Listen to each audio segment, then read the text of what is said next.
This channel does not promote any violent, harmful, or illegal activities. All content provided by this channel is meant for an educational purpose only.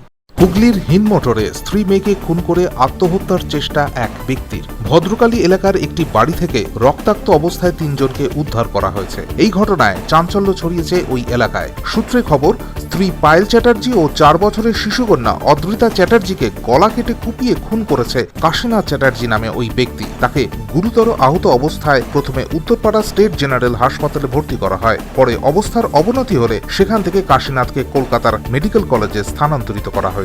পুলিশের দাবি, কাশীনাথ একটি কারখানায় কাজ করতেন। বুধবার ভোরে বাড়ি ফিরে নিজের স্ত্রী মেয়েকে ফল কাটার ছুরি দিয়ে খুন করেছে বলে প্রাথমিক অনুমান পুলিশের। ঘটনার তদন্ত করছে চন্দননগর কমিশনারেটের পুলিশ। দেখুন, পুলিশ এখন একটা ইনকোয়ারি করছে, কি জিনিস আছে, মার্ডার না সুসাইড, সেটা তো এখন বলার আমাদের পক্ষে সম্ভব না। কিন্তু এটা যে হিসাবে আমরা দেখলাম, খুবই সকালবেলা কষ্ট হলো।